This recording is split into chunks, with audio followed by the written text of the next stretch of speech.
And it's just sending now.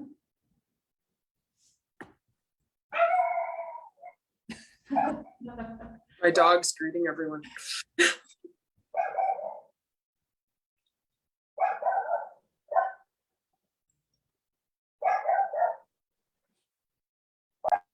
Okay. Good morning and Dunjay, everyone. My name is Doris Bill. I am Chief of the Kwanlin Dun First Nation.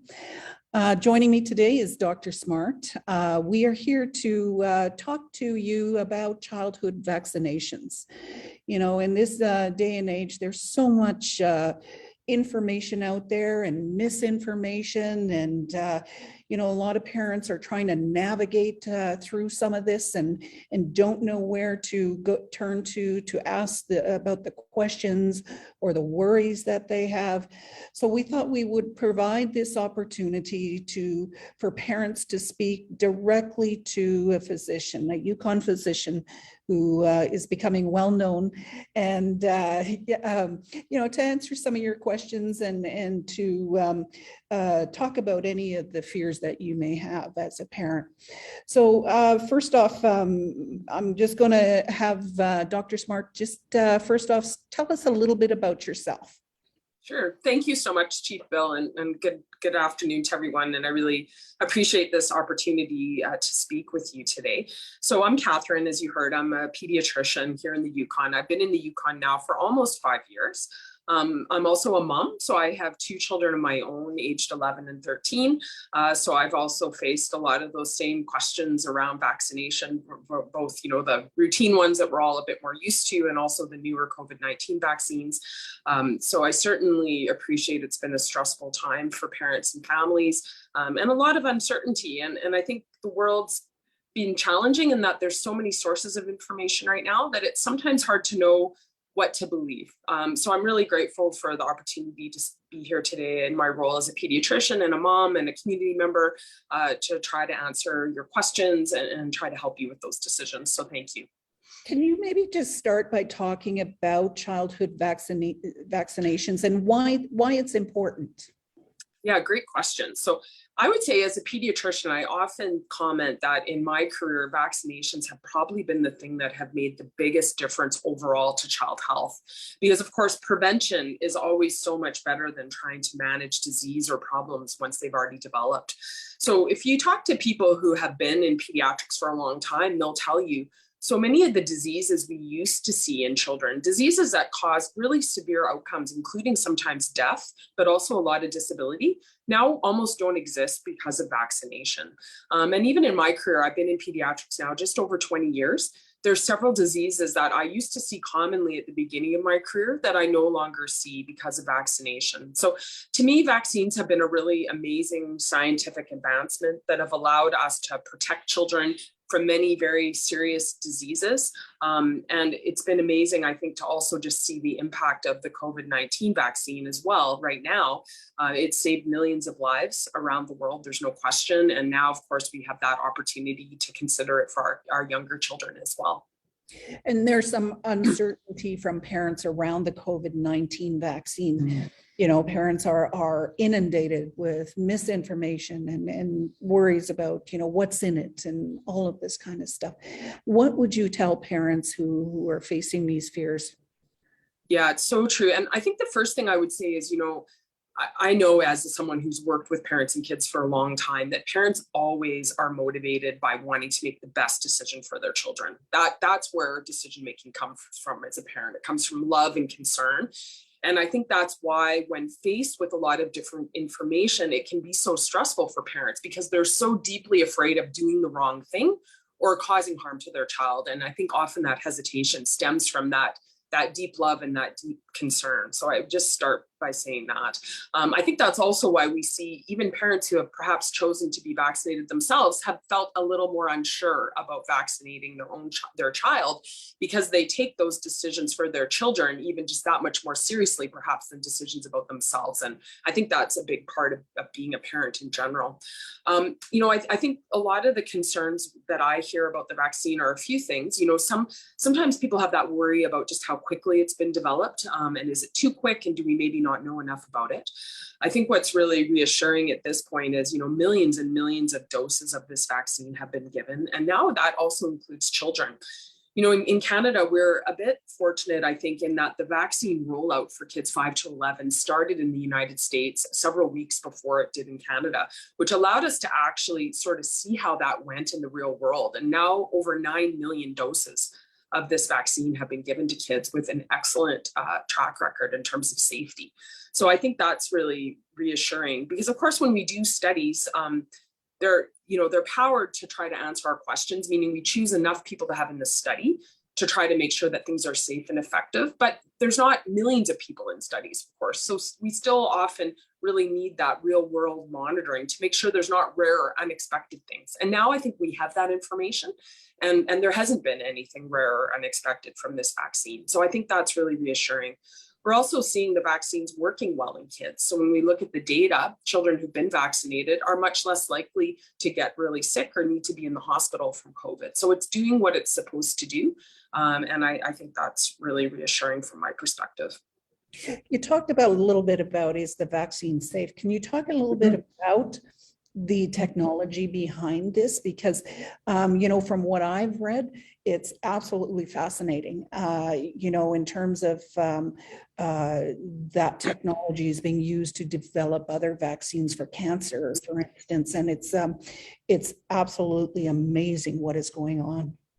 Yeah, I totally agree with you. And you're right, the vaccines that we're using for children right now are based on the mRNA technology, which, was in some ways, I think, very fortunate for the world in that research around mRNA technology as a platform for delivery, as you're alluding to, had been around for almost 20 years before COVID-19 came about and before we needed a vaccine for COVID-19. So the science behind how that worked was underway.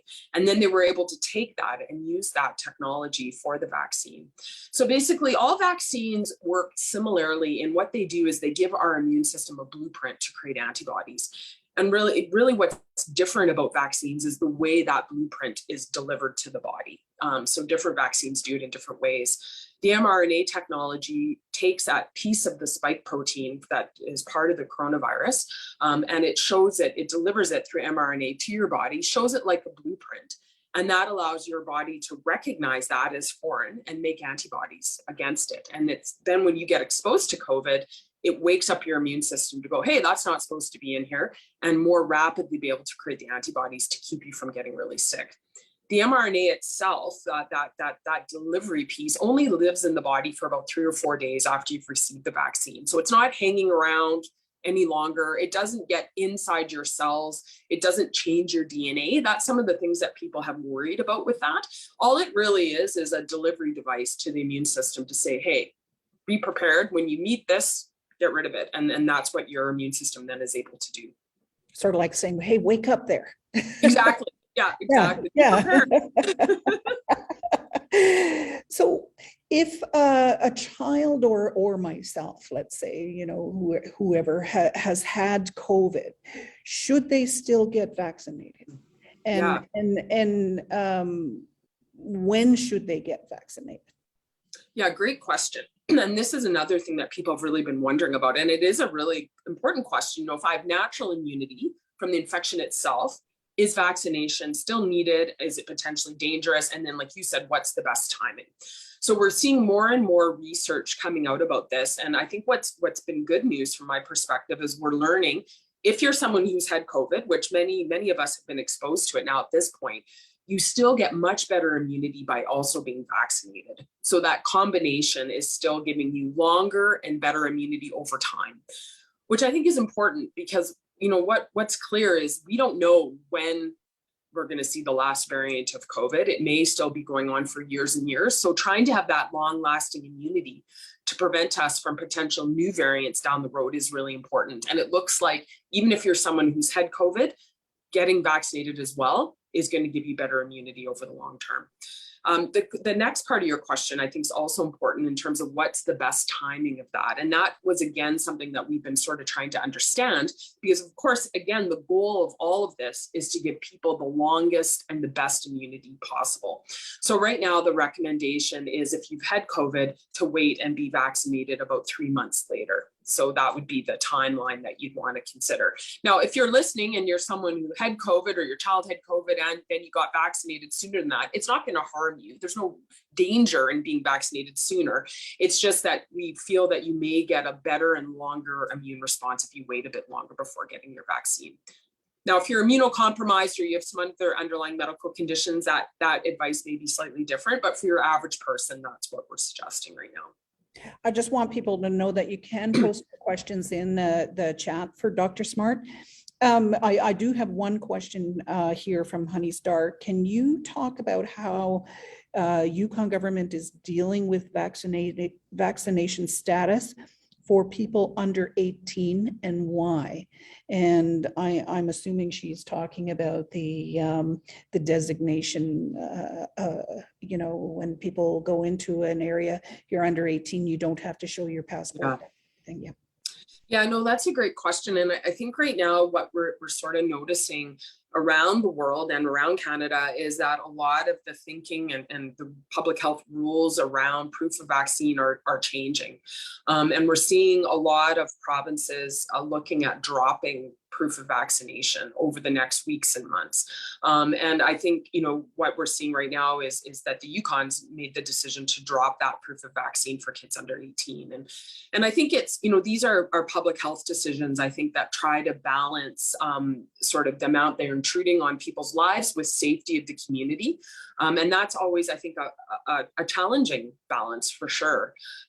So I would not interpret that as meaning it's less important to be vaccinated. I would interpret that more to mean they feel that based on where we're at now with our vaccination rates and where we're at in terms of the down curve of Omicron, that the benefit of limiting activities for children who remain unvaccinated in that age group may not be worthwhile anymore. So again, it's that real balance of the restrictions you're putting on individuals versus the community benefit. I would still say if you're someone whose child hasn't yet been vaccinated, I would still very much encourage you to consider vaccination because I think what's quite clear is COVID isn't done with us yet.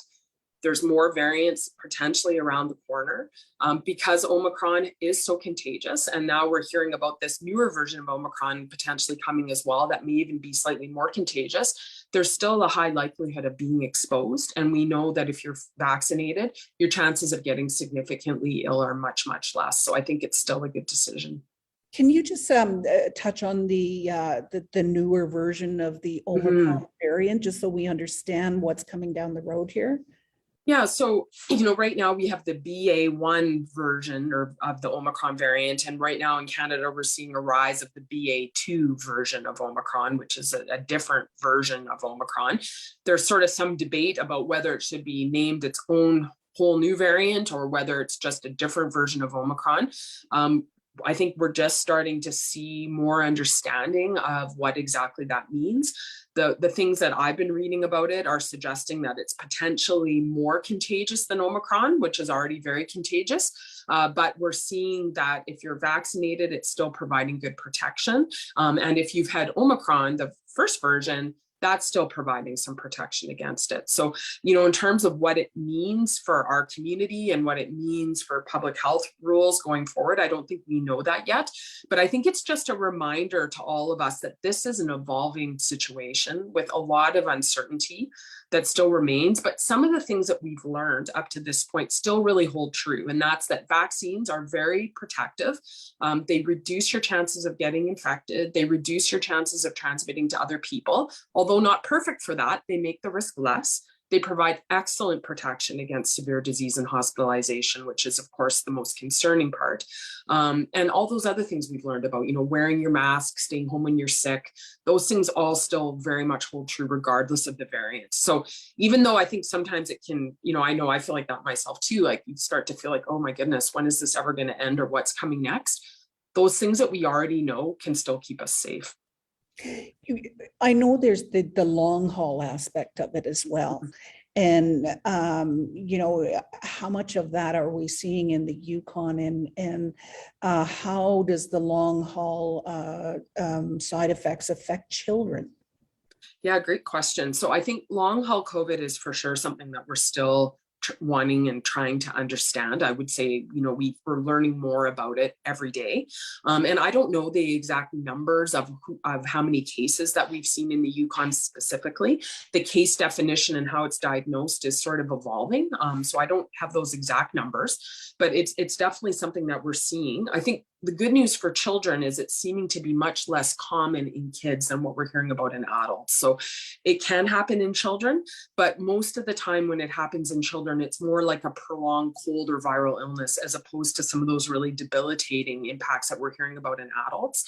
So I think that's encouraging. It's something, again, that the research is evolving and we're learning more about. I think one of the good news pieces is, again, from the vaccination perspective, is it looks like it's protective against long COVID. So if you're vaccinated and you still get COVID, which can happen, it makes your chances of having that complication much less. So I think it's, again, just another reason to layer on that protection of being vaccinated. Okay, so I have a child that needs to be vaccinated. How many doses does my child need, and what is the process? Yeah, great question. So it depends a bit on how old your child is. So if your child is 12 to 18, right now, the primary series is the 2 doses, and then they're eligible for the 3rd dose as well. And that's available now. So you get those 3 doses in a series. And then if they're under 12, if they're 5 to 11 right now, what's approved is 2 doses. So they get their 1st dose and then their 2nd dose 8 weeks later. And do they need a booster? At this point in time, there has not been the advice from NACI or the National Advisory on Immunizations to give that booster for ages 5 to 11. I think that's still to be determined. So much of, I think, the science is sort of evolving in real time, right? And I think what is recommended is going to depend a bit on what happens with COVID over the next few months and how prevalent it is, and how, now that we've got more children 5 to 11 vaccinated, what's happening with those kids over time, and how does their immunity hold up, and is there a benefit to giving them that 3rd dose? Part of the reason why the recommendation in Canada to spread the doses for kids 5 to 11 a bit longer, like the 8 weeks versus that initial 3 to 4 week interval we saw at the beginning, was because some of the evidence around vaccination suggests by spreading it out like that, you get longer lasting immunity. So I think it's going to be interesting to see in Canada what we're seeing in our kids 5 to 11, because the United States still went with the shorter interval. We chose the longer interval. And certainly from what we're learning about adults, where that interval was spread out, it does seem like the immunity is lasting longer. So they may end up requiring that 3rd dose, or they may not. But I think right now we don't really know. Can you talk about some of the side effects? And we hear a lot about heart problems and things like that. So if you can talk a little bit about that for parents who are worried about that. Yeah, for sure. I think that's a really important question. And certainly from the vaccine in younger people, so in people under 18, that's, I think, been for sure the biggest concern is people have been hearing about probably 2 things: myocarditis or pericarditis. So those are just medical words that mean inflammation of the heart or inflammation of the tissue around the heart. And those were side effects we were seeing of the vaccine, particularly in older teenage boys. So that naturally has worried parents about, well, how do I balance this in terms of my decision making around the vaccination? So I'd say a couple things. Let's talk first about kids 5 to 11. So in kids 5 to 11, again, like I mentioned before, we've given about 9 million doses of that vaccine in the United States, and there's been 12 cases of the heart inflammation reported. So very, very rare side effect. And in those 12 children who had that side effect, all of them had mild illness and recovered on their own. So it's, very, very unlikely. We think our numbers in Canada will probably be even less than that because of the 8-week interval. So again, there's some evidence that spreading out the time between the vaccines makes that side effect even less likely. So I think, we're just now starting in the last few weeks to see kids getting that 2nd dose of vaccine in Canada because of that 8-week interval. So, we're going to be monitoring that as we go along. But I think very reassuring data from the US, and I think even likely more reassuring in our context because we've done that longer interval. In kids 12 to 18 age group, the risk is higher in boys. So again, extending the interval probably makes that less, but the risk is still very, very low. And the chances of getting that complication from being infected with COVID itself is about 30 times higher than from the vaccine. So I think people can still feel like it's a very safe choice to be vaccinated. And the risk of those heart complications is much, much higher by natural infection. I just want to remind people you can post questions for Dr. Smart in the chat. I have a few questions here, Dr. Smart. A question from Roxanne Jackson is a booster available for ages 12 plus? Yes, it is. And you can book that now online at the yukon.ca website. So if your child's 12 to 18, as long as their second dose of the vaccine was more than 6 months ago, they're eligible for their booster shot now. And another question is outside of the COVID vaccine, can you speak about childhood vaccinations for preventable diseases? Yes, so there's many different diseases that we vaccinate children for as infants and sort of into school age. And there's a whole host of them. So a lot of them are diseases we don't really see anymore because the vaccines have been so impactful. So things like polio. Right now, the only place in the world that still has polio is Afghanistan because we've been able to almost completely eliminate it through vaccination. Measles, we see cases popping up here and there in populations that have low vaccination rates, but it's really super uncommon to see that because of vaccination. Hepatitis B is another illness that can be quite common. That's vaccine preventable that we can protect our children for. So we have that on the list. Tetanus, which is a condition that you actually can just get in nature. So that's something that can happen when you get cut or poked with a nail or something like that. So being vaccinated for tetanus is really important, particularly for people that like to be active and out on the land and building things and can potentially get cut or scraped. So tetanus is important. We also have vaccinations now for some common bacterial infections like Streptococcus pneumoniae, which is a bacteria that causes meningitis, ear infections, and pneumonia in kids. And that's a vaccine that has come into being since I started my practice. And I can tell you when I was first in pediatrics, I used to see many children very, very sick from that bacteria. And now it's much less common because of that vaccination. So that's been great. We also have a vaccine now for rotavirus, which causes really bad vomiting and diarrhea in young kids. And it was a major reason for children being hospitalized for dehydration. So that's now available for babies. And again, now we've seen way fewer kids get really sick from vomiting and diarrhea, which has been great. We have a vaccine now for chickenpox. Probably most of us that are older had chickenpox when we were kids. And again, it's one of those examples. It's a bit like a COVID in that, most people that are children, yes, it'll be a mild illness, but not everyone. And some kids got really, really sick from that. And having chickenpox also put you at a huge increased risk of getting flesh-eating disease, which people have probably heard about. So when we looked in Canada, almost all cases of flesh-eating disease in children happened right after they'd had chickenpox. And that had to do with how the chickenpox altered your immune system. So now that we're preventing chickenpox with the vaccine, we're almost never seeing that. It's much less common. So that's another thing that can be prevented. We also have a vaccine from another bacteria called Neisseria meningitidis, which is another bacteria that causes meningitis, bacterial infections in the blood that can be very, very serious. So that's vaccine preventable.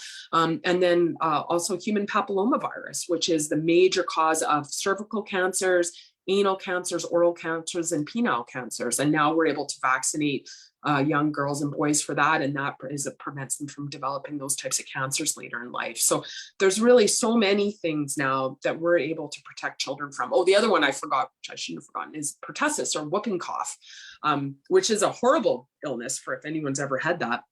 And it can be really very serious in infants who can stop breathing from that. And even if you get it and you don't get that sick, it's called the 100-day cough because that's often how long people cough for. So 3 months of serious coughing. So that's also vaccine preventable. So there's really so many things that can make you so sick and cause other long-term problems like liver problems from hepatitis, cancers from human papillomavirus, that now just with a simple vaccination we can prevent. So making sure your child's up to date on those childhood vaccines is really important. One of the things that's happened during COVID is a lot of kids have fallen behind on their routine childhood vaccines.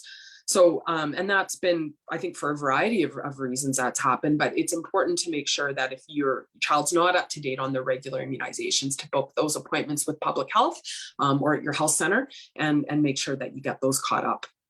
I have another question here, which is a good one from Alicia Harry. And we've seen Omicron. It's all about Omicron. Omicron has kind of taken over. Yes. Has the Delta variant disappeared? And how do you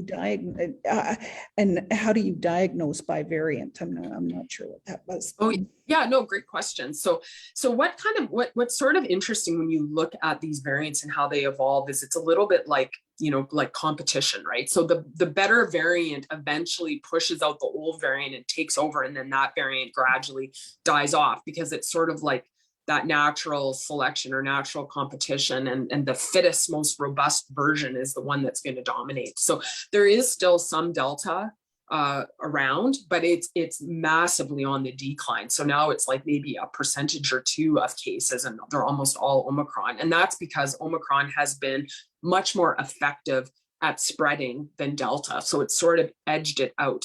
And that's what we see as new variants come, right? It's like natural selection, that natural competition. The more effective the variant, it becomes dominant, and it's able to push those older variants off to the side. Your question about how do we diagnose it? So they do genomic sequencing on some of the tests. Not all of the tests. But there's surveillance that's ongoing within the country to monitor for the new variants, and they are able to check for them through this genomic sequencing they do on the PCR testing that's gone out to the lab, and that is how they sort of monitor for these different changes in what the dominant variants are. I have another question from Alicia. Does the vaccine flare up underlying conditions? Great question. Some are saying underlying conditions have flared up after being vaccinated. True or false? Yeah, that's a good question. All vaccines, like regardless of the type of vaccine, do stimulate your immune system. That's how they work, right? They're giving that blueprint to your body to make antibodies, and that causes your immune system to be more active. So sometimes people may find that if they have an underlying condition that they may notice that it seems more active after having being vaccinated. Just that, in that exact same thing can happen from infection itself, right? Anytime your immune system sort of gets more active, sometimes you can see a flare of something that's underlying. So I wouldn't be surprised if some people have had that experience. And I think people would also probably notice they get that same experience if they have an actual illness from some other reason. Right. Yeah. And another question, when will baby vaccines be available? Just a reminder, people, you can post your questions in the chat. Go ahead. Yeah, so a lot of parents for children under 5 have been wondering, when will we see a COVID vaccine for that age group? So right now there are trials underway for kids 6 months old to 4, really, because we have it now approved for 5 and up. And we're hoping to have more data from that in the next few months. It's been a bit disappointing in that what they found is the vaccine is that they've tested in that age group. It's the same vaccine that we're using in other kids, but at a lower dose. And it's been very safe, but at the lower dose, it wasn't necessarily effective in terms of preventing infection or illness. So of course, we don't want to tell people to get their child vaccinated with something that's not going to actually do anything. So right now, what they're doing is looking at, do 3 doses make a difference and make it more effective in terms of preventing hospitalization, infection, or do they need to increase the dose of the vaccine that they're giving to get that immune response that's necessary to have it be effective? So it hasn't been approved yet. That data is still pending, but I think from what I'm hearing, we're hoping in the next few months, we're going to have an answer for that. The other thing I think is important when we're talking about babies is if you're pregnant, being vaccinated yourself and getting that 3rd dose during your pregnancy is really protective for your infant. So when they look at babies who've been hospitalized with COVID, 84% of babies who ended up in the hospital were born to unvaccinated moms. So choosing to be vaccinated yourself in pregnancy is a really great way to prevent your newborn baby. What can we do if our childhood vaccines were canceled and pharmacists can't give the needles to under 5? And keep in mind, maybe, Dr. Smart, there's a lot of families out there with no doctors. Yes. Yeah. So how do they navigate all of this? Yeah, so the vaccination in the Yukon is not done by physicians. It's done by nurses, either in the health centers or through public health. And you're absolutely right. And I've had the same thing happen to some of my friends, that their appointments have been canceled as they've been sort of deploying those public health resources through the COVID vaccine. So if that has happened to you, I would just recommend calling public health and checking in about when you can rebook your appointment. They've generally been working hard to try to get people rebooked. So I know that is a priority, but there has been some delays and some cancellations. So I would just say, don't give up. Definitely call, let them know you're really keen to get your child in as soon as possible. And hopefully now that, so many Yukoners have had their COVID-19 vaccine, and I think the demand there is starting to be a bit less acute, we're going to be able to see more of those resources deployed back to those routine childhood vaccines that are so important. Another question, does the current vaccination prevent Omicron or just Delta? Question. Yeah, oh, really? So many great questions. So what we're seeing is that the current, the vaccine that we have right now, which is the same vaccine we've had all along, with Omicron, it's very protective against severe disease and hospitalization. So especially if you're, I'm talking about adult. Let me talk about adults and then kids. So if you're an adult above 18 and you're listening, what's really critical with Omicron is to make sure you get that third dose of the vaccine, that you're boosted with that third dose. Because if you've had 3 doses of your COVID-19 vaccine, you are very well protected against severe disease and hospitalization. If you've only had 2 doses with Omicron, still definitely good, but much better when you're boosted. So it's really critical to have those 3 doses of the vaccine. It is very effective there. It's still effective in reducing your chances of becoming infected and reducing your risk of transmitting, but it's not as good at preventing becoming infected as it is preventing getting that severe disease. So you can be fully vaccinated and still potentially get the illness, but your course is likely to be much less severe than if you weren't vaccinated. So I think that's important to know. So even though the COVID is sort of evolving and changing, and we're seeing these different variants, what's not changing is that the vaccine works very well in terms of preventing you from being sick, but that much more critical to get that third dose. And we really need to be thinking of it as a 3-dose vaccine in adults. In teenagers, 12 to 18, the vaccine is also still very preventive at preventing severe disease and hospitalization. And that outcome is already less common in that age group, which is great. But when we look at who's being admitted to hospital, they're much less likely to be vaccinated. And again, it's looking like that having it as a 3-dose series is better. So if you haven't had that third dose and you've got a youth in your family who's 12 to 18, now's the time to get them in and get them booked for that third dose. For the younger kids, 5 to 11, right now, we don't have evidence that they need the third dose. That's why we're doing the 2 doses. But again, we're seeing very good protection, even with Omicron, in terms of hospitalization in that age group. So I think what's been reassuring to me is, even though COVID keeps changing, the vaccines continue to do their job very well in terms of keeping people out of hospital. Now, down the road, there's still lots of ongoing research happening with vaccines and vaccine science and new vaccines being developed. So we may see a different version of the vaccine, or we may start to see vaccines that are, more specifically targeted to certain variants down the road. But right now, the vaccines we have are still going to do a really good job at keeping you safe. That was what I was going to ask, is that we'll likely see a fourth. And there's a few different things that are being looked at. One of the things that's coming down the road that people might be interested in is they're looking at vaccines that get squirted in your nose. So some of you may have had like the nasal vaccine for your child, get that flu mist. So they're looking at vaccines like that as well for COVID. Which is interesting because, again, it evokes a different type of immune system that creates kind of more of a barrier, what we call a mucosal barrier, right? So you've got lots of this tissue called mucosa in your nose. And they're thinking that that style of vaccine might even provide better protection against actually getting infected. So that's a type of vaccine that's being looked at, which, obviously as a pediatrician, I love that idea because I get for parents, some of what's tough is the needle, right? And I always know for my son, when he gets the choice of the flu shot, do you want the needle? Do you want the squirt in the nose? He always goes for the nose. So I think that having that option will be interesting potentially just in terms of the type of immune protection it generates, but also just for people who are worried about needles, it might help some people get over that hump. Yeah, that would be great. I mean, yeah.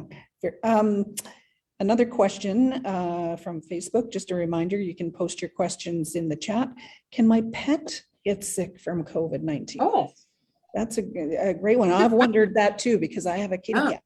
Yeah, so it is interesting. And, I would say we are not hearing about pets getting sick from COVID-19. However, they are finding COVID-19 in certain wild animals.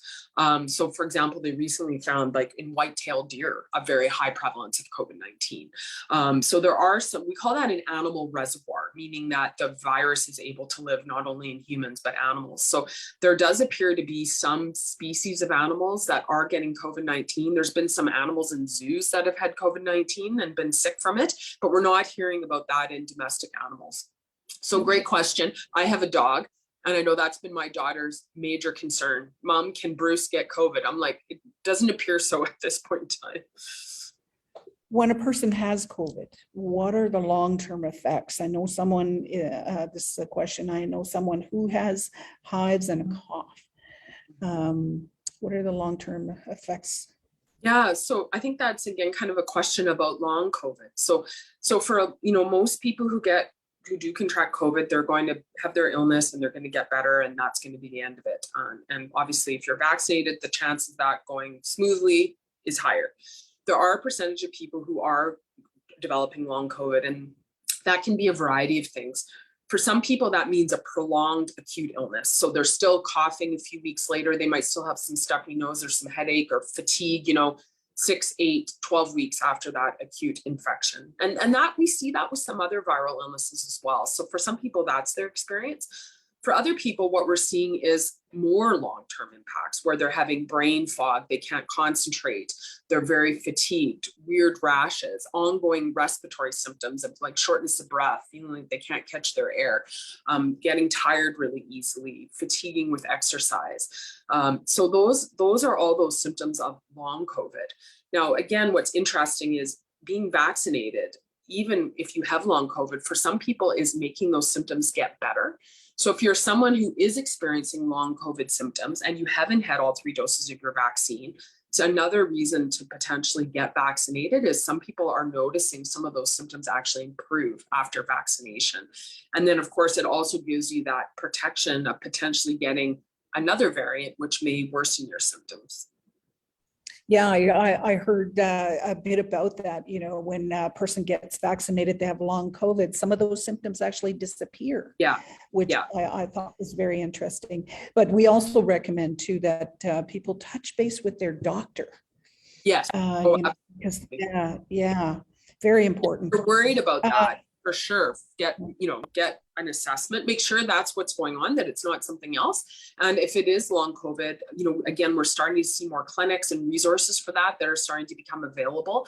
And there's some access to some of those programs for Yukon residents in BC. So if you're worried about that, it's definitely something to talk to your physician about. And I think we're going to see more and more resources available for that as we go forward. Another question, my 4-year-old son has already had COVID. Should I get him vaccinated at age 5? Does he already have antibodies? Yeah, so important question. So yes, your child will absolutely have some antibodies, and over the next couple of months, those will keep your child protected in terms of they'd be less likely to get infected again. But we also know that if your child goes on to get the vaccine, that immunity is going to last a lot longer than just from the natural immunity itself, or I should say, from the infection-based immunity. All the immunity is natural, right? It's all generated by our immune system. It's just what prompted your immune system to take action. Was it the infection or was it the vaccine? But the type of immunity your body produces is the same. But what we're noting is for people that have been infected with COVID who then also get vaccinated, that immunity is lasting longer. So I absolutely would get your child vaccinated once they're 5, and they're likely to stay immune much longer than just from having had the infection on its own. If a grandparent has MS and is immune compromised, can we still visit them? Would COVID be worse than a cold for them? Yeah, great question. So definitely probably the group of people, one of the groups of people who's most at risk of significant disease from COVID are people who are immunocompromised. And that's because their immune systems may not respond as well to the vaccine as other people whose immune systems are intact. So still very important to be immunized if you're immunocompromised. They're now recommending 4 doses for people who are immunocompromised. That's your best protection. But that's a group of people that we need to be very careful around and that we really need to think about when we're making our own decisions around how we interact with those folks in our community and our family. So I think what I would say is, if you have someone in your family who's immunocompromised, you want to do all the things you can to keep them as safe as possible. So that's making sure that person's fully immunized with 4 doses, making sure you're fully immunized and anyone else that's going to be around them. And then I would also say right now, while Omicron's still quite prevalent in our community, wearing high quality masks. So if you're going to visit that person, you want to make sure that they're wearing a mask and you're wearing a high quality mask and that there's good ventilation in their home. So, windows or doors open, making sure there's good air exchange. Those are all things that are going to make their risk of getting ill much less.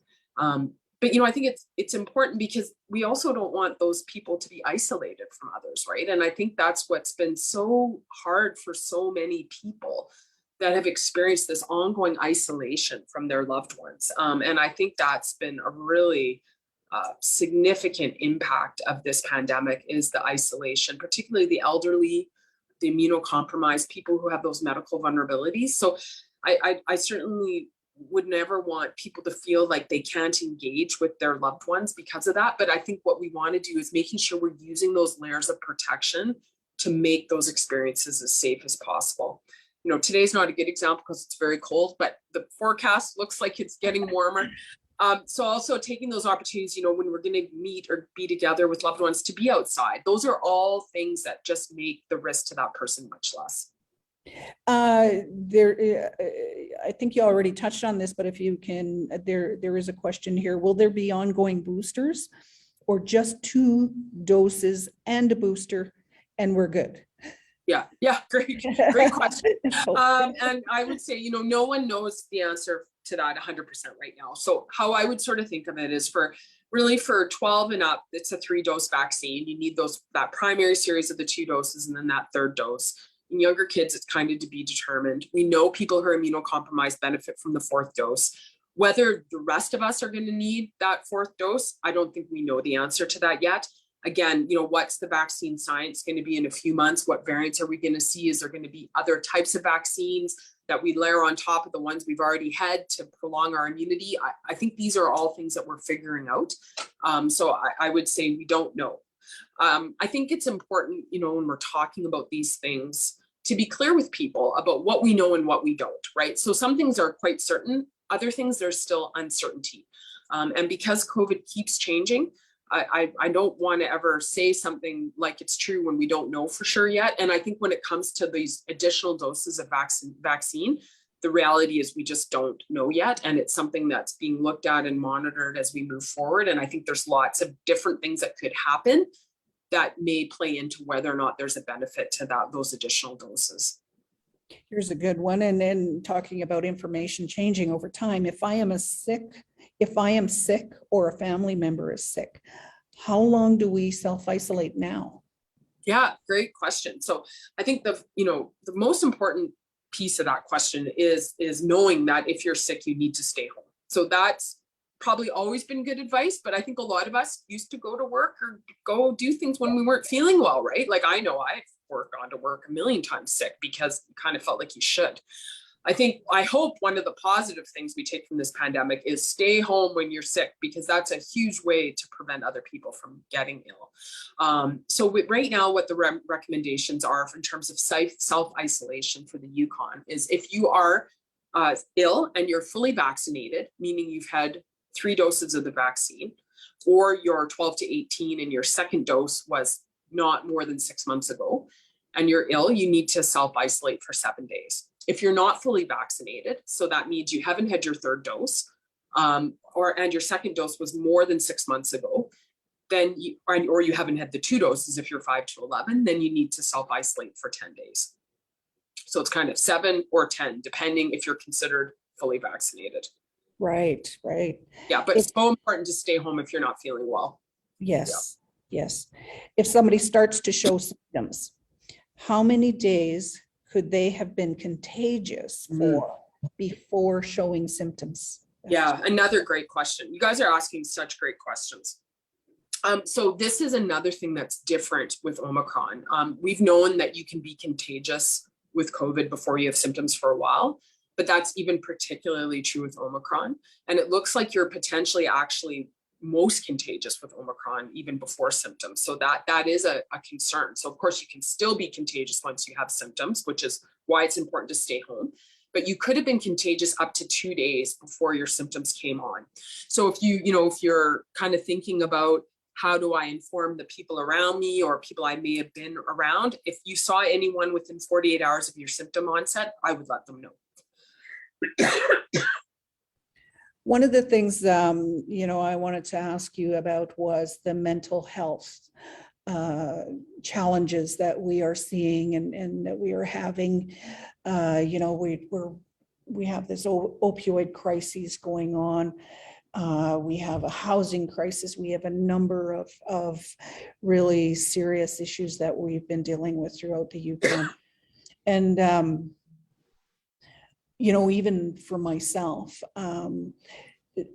sometimes the mental health challenges that you face, trying to deal with family, trying to deal with children, trying to deal with parents, immunocompromised, trying to keep your family safe, all of this and not being able to go outdoors, and that can really add to the mental health, the health of and well-being of an individual. Do you have any advice for people who are facing some of these challenges right now? Well, first of all, thank you for bringing that up, because I think it's so true. And I think it's been, one of the major challenges of this pandemic has been just what you described. And so much of that, I think, is that social isolation that people have been experiencing, not being able to connect with their family or community in the way they might normally and get those supports, the ongoing incredible levels of stress, right? Just as you described, worrying about yourself, the people you love, are you making the right decisions? Like, everyone's got stuff just coming at them from so many angles. And then, like you said, just the loss in the community from opioid deaths as well has been profound in the Yukon, and it's been unrelenting. So I think there's so many people that are grieving and suffering for so many reasons. And I think that's really important to talk about, because it really extends beyond the risk of the virus directly, are all these other risks that are happening in our communities, and and also in our youth and in our children, who are also experiencing mental health issues at levels that are higher than we've ever seen before. So, I think a few things. I think one is it's so important to talk about it like you're doing, to really try to take away, I guess, that judgment and stigma around mental health. Everyone's experiencing some challenges with their mental health at some level. And I think just being honest about how normal that is, how important it is to share those experiences so we can feel support from the people who care about us and love us. I think that's really, really, really important. I think trying to find ways to connect with your family and friends and community so that you don't feel alone, even if it's virtual things, phone calls, text groups, something, so that you can feel connected and not alone, I think is important. I think getting out in nature is hugely healing for people. So if you're having a tough time, making sure you're getting out, having some time in the sun, out in the snow, walking outside, I think that's really important. I think if you're having significant concerns with your mental health, is making sure you're reaching out for support, right? So reaching out to the mental wellness program, to your physician, to your health center. If you're at that point where you really feel like, I'm worried this is more than just, I'm feeling a bit of a slump, like I'm maybe having really significant depression or anxiety, or maybe you're someone who is struggling with substance use. There's a lot of supports for you in the community. So I'd really encourage people to engage with those supports and those people that are there to try to help you. There's also online tools that are available for people if that's something that's more of interest to you. The Canadian government has a free app called Wellness Together that you can reach out to. So I think there's lots of places where there's supports that are available for people. And I think what's so important is not being afraid to access those and not being afraid to reach out for help and for that connection, because none of us are getting through this on our own. I don't know anyone who hasn't been impacted by this. I don't know anyone whose mental health at some point during this pandemic hasn't been at a low point. I think it's been part of the experience. And I think we get through it by supporting each other and knowing that this is a shared experience. Very well said. I totally agree 100%. I mean, sometimes things can just overwhelm you before you know it, and you're down that road. And yes. Yeah. So I have one last question for you before we sign off here. And I just want to thank you very much for joining me today. It's been very informative. Now that the Yukon appears to be reaching or over the Omicron peak, are we done with COVID-19? Can we talk a bit about what's coming next? The $1 million question, give you the hardest question at the end. Yeah, who doesn't want to be done with COVID? All of us. I mean, oh goodness, talk about something that's just had profound impacts. So I think a few things, I think it is clear that we're on the kind of down cresting of Omicron. But like we were talking about before, with this BA2 variant, it may sort of slow that decline. So what we're seeing is that variance, and a lot of people think instead of, Omicron looked like this, right? It went up, and then in some countries came like rapidly back down. Ours might look a bit more like this as an off ramp, because as that BA2 variant comes in, it may prevent the cases from declining quite as abruptly as they have in other countries. So that's something to keep your eye out for. So I think patience there. What's good is we're going to have overall more immunity. I mean, we have a very high vaccination rate in the Yukon. So thank you to everyone who's been vaccinated. I really feel it's an act of compassion and love for yourself and your family and your community. So I really appreciate so deeply people have made that choice. And I think this Omicron wave in the Yukon, we've seen, again, some really significant impacts on our life, I think, just with some of the public health rules, but we haven't seen our healthcare system as overwhelmed as other places. And I think that's largely because Yukoners, we have a high vaccination rate and people have followed those public health guidance. So again, I think what we're learning is by pulling together as a community, we can prevent those really horrible outcomes from happening. So that's, I think, something to be grateful for.